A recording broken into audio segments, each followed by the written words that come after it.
Hi everyone, so today in the kitchen we are baking what I think is a classic Canadian baked good. So we are doing butter tarts.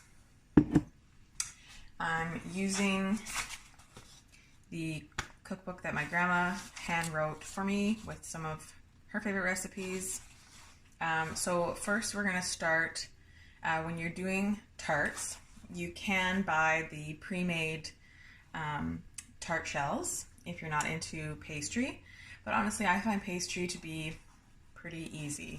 I just followed the Never Fail pastry recipe, which I believe is the same recipe on the Tender Flake box, but it's just written, my grandma has wrote it in her book as the Never Fail pie pastry.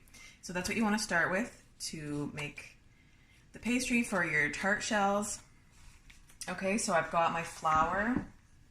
I've kind of done the first part already. So I've got my flour, baking powder, brown sugar, and salt mixed up in a large bowl. And the next thing I'm going to do now is cut in my Tender Flake. So we'll see if I can get this angled properly. Okay, so what I like to do is cut my Tender Flake just into smaller chunks, or kind of like cubes. So I just kind of cut them into little sticks like that, and then I put them in. So I'm putting them into this with the flour and the brown sugar. I find if you break it up, it just is easier to mix up.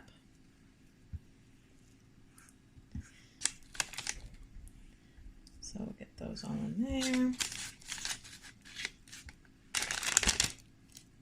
And then we're going to be mixing it up. And what I like to use is a pastry cutter. I don't know if that's the actual term for the tool, but that's what I call it. Okay, so we're done with that.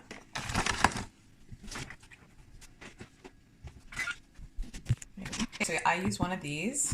I think it's called a pastry cutter. Not exactly sure. So I've got my Tender Flake in there. Now all I'm going to do is start mixing it with the flour mixture and just sort of like cutting it and making it, I don't know if you can see, I'm just sort of going back and forth like this, cutting it into smaller pieces so it mixes up easier with the flour. That's like where my apron, especially if I'm doing anything with pastry, because there's lots of flour involved and I don't like to have flour all over my clothes. So my sister got me this apron last Christmas or for my birthday, I can't remember. And she got it, I believe she got it from Bison General in McGregor.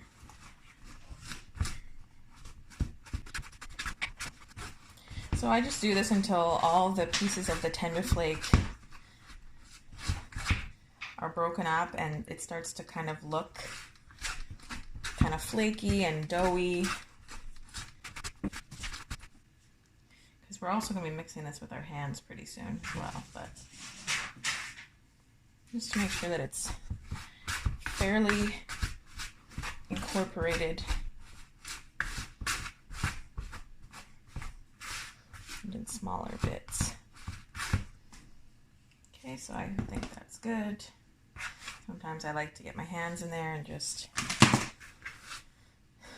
sort of break everything up. Okay, so I'll show you what it looks like now. Just looks very flaky and pastry like. Okay, and now our next step is we need an egg.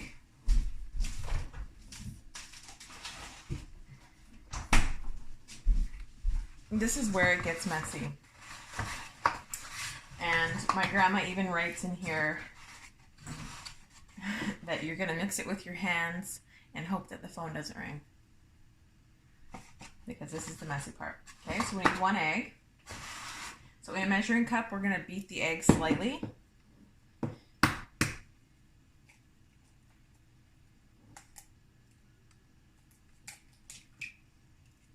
Okay.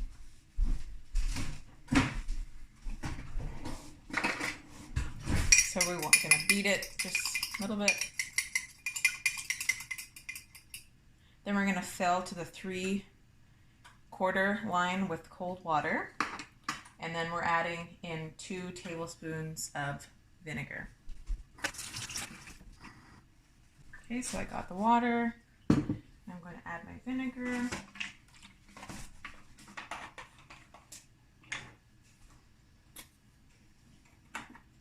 So 2 tablespoons of vinegar.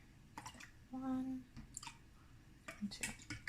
For that, I just like to give that a little stir.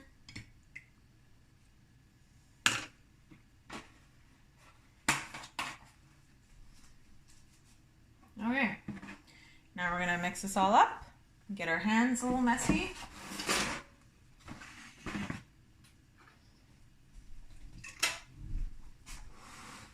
Here we go.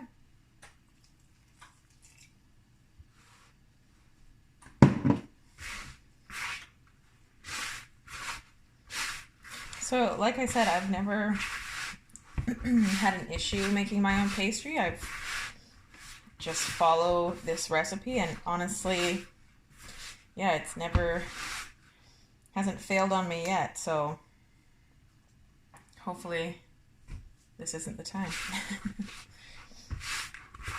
So yeah, you really just want to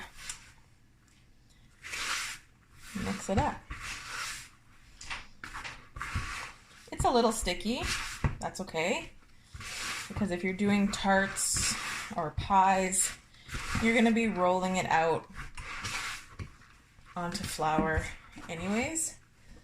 I mean, it's not so sticky that I can't, like, it's sticking to my hands a little bit, but it's easily can just like come off. So if it's so sticky to the point that you can't even work with it, then you might have done, maybe you've got too much liquid in there, or I'm not sure, but it should come together nicely in a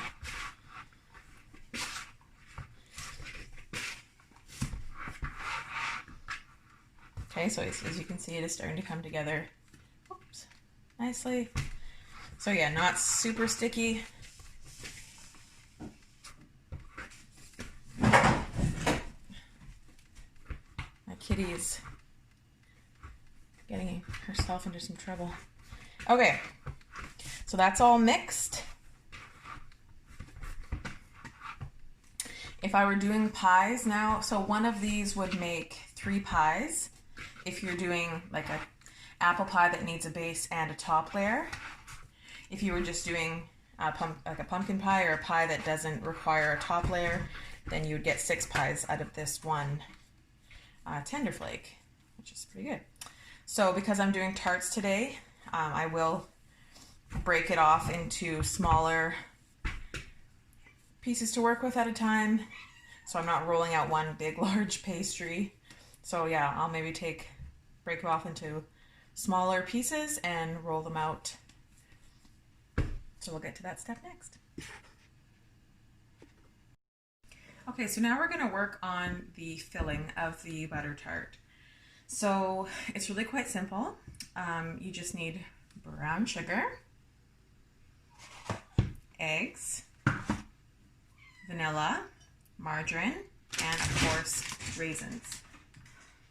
My cat is going crazy right now.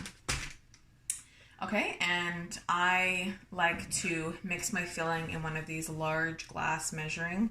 This is an 8-cup or 2-quart measuring glass. This particular butter tart filling recipe that my grandma wrote.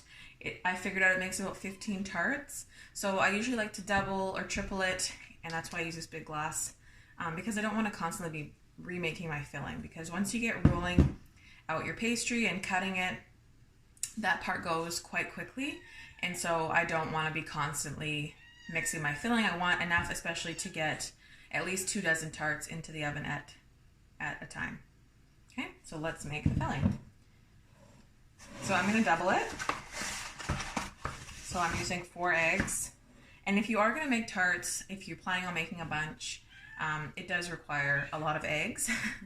So like if you're just doing this 15 tarts, if that's all you want to start with, then you only need 2 eggs.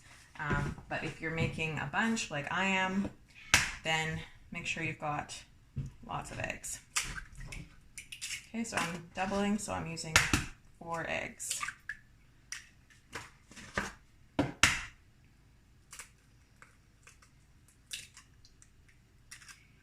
And 4. I think especially around this time, if you're doing lots of Christmas baking, you probably are stocking up on your eggs anyways. Wash my hands.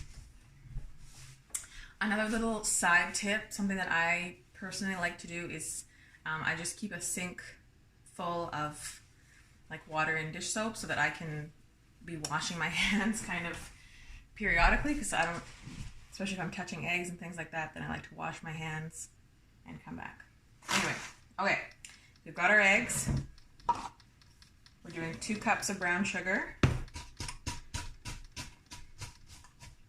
So if you're not doubling it, you would just do 1 cup, but I'm doing more than that. So we got our 2 cups of brown sugar. A tablespoon. If you're not doubling it, it's just 1 tablespoon of margarine. So I need 2 in there.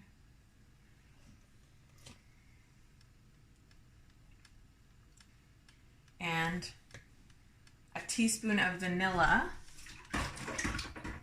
but because I'm doubling it, I'm doing 2 teaspoons of vanilla.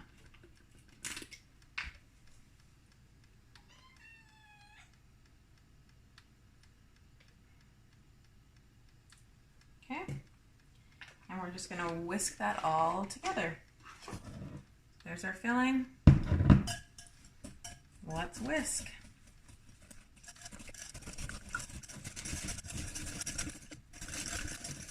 So it should look something like this, kind of a light brown golden color.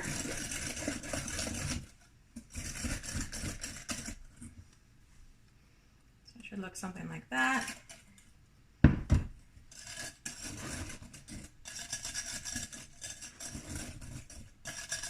And so I should get about 30 tarts.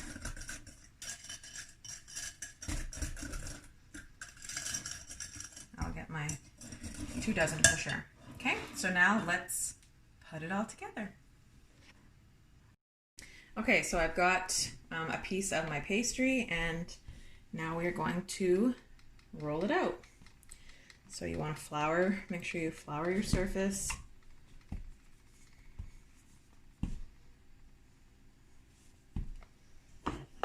Flour your rolling pin.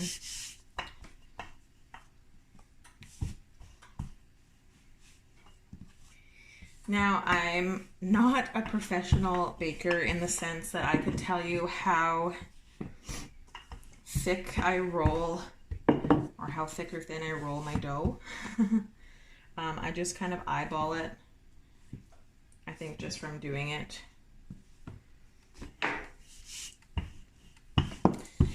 But you don't want your tarts, I prefer my tarts pastry a little on the thinner, like I don't want it, I personally don't like my tarts, the pastry to be too thick. But you also don't want it too thin, because then your filling might just kind of destroy it. You want something to hold on to, but so I would say like that. I can try to show you.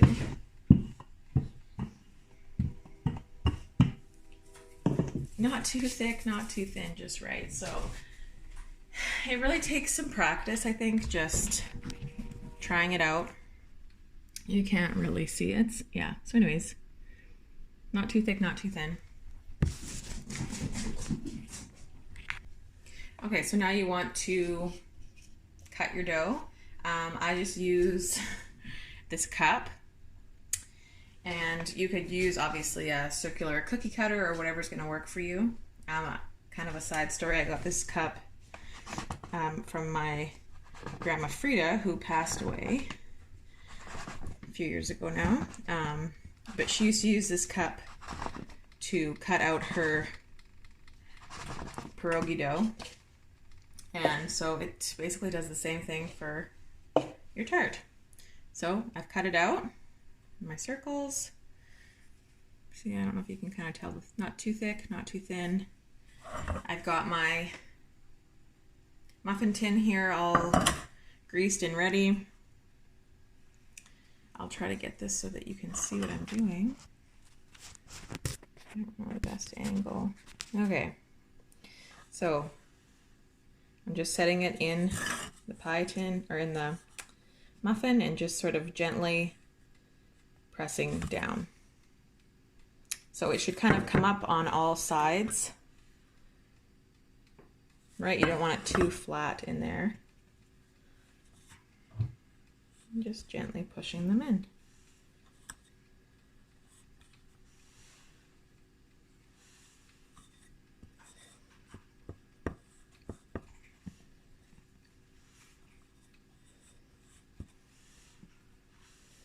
So I'll show you how I fill them next, and then I can pop them into the oven and kind of show you what that looks like. Okay, so I'm gonna have to roll out a few more, but anyways, let's fill some of these. So this is where your raisins come in. So I'm just using Great Value seedless raisins.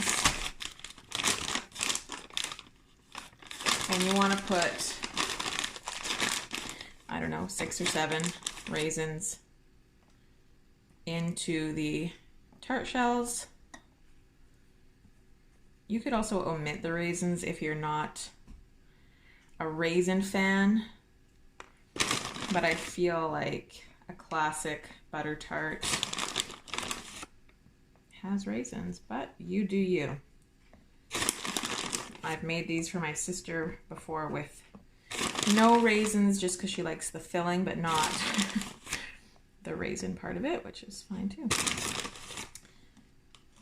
Okay, I've got my raisins just in the bottom, see, of each pie shell.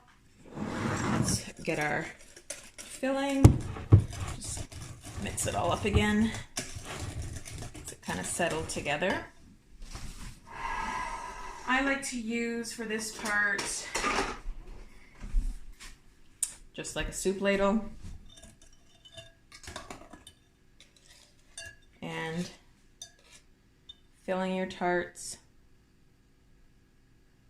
pretty well to the top. I like to leave a little bit of space. You don't want it to pour over, obviously.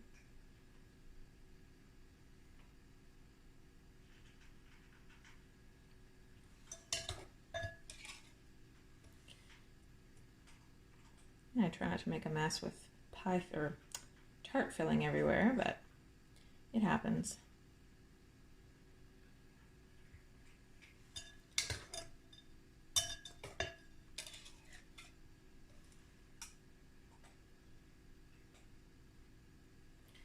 Okay, so I'll just give you a better shot of what that looks like. So those are filled up. I gotta do these 3 yet. Then I'm going to pop them into a 350-degree oven for, I think, oh, see, now I got to look at the time just to make sure. I want to say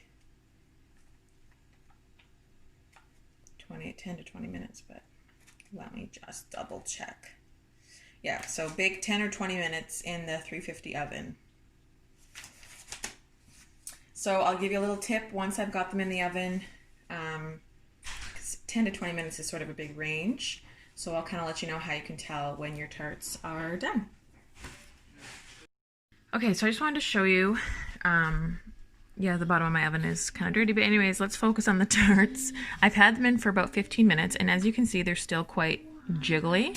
So that means they're not quite ready. So I think it's probably going to be more like the 20-minute mark. The tops, the middles, the filling's really going to puff up, and it's going to look a lot more set. Okay, so I pulled the tarts out. They were in for a total of 20 minutes.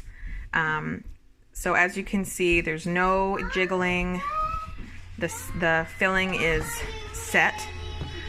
And as you can see too, they'll start to settle back down into the pie shell, or into the tart shell. So they have these kind of domes that have raised up, and then they'll settle back down as they cool. So yeah, it took the full 20 minutes in a 350 oven. So yeah, I would suggest if this is your first time making tarts, or like with any new baking recipe, what I usually do is just kind of do one batch at a time in the oven so that I can see how long it takes in my oven, because I find they're all kind of different. So yeah, this took the full 20 minutes in my oven to do the tart. So now I'm probably going to do a couple dozen at a time, now that I know that they're going to turn out nicely at the 20-minute mark. So happy baking. That's Butter Tarts. Good luck. Let me know if you make them.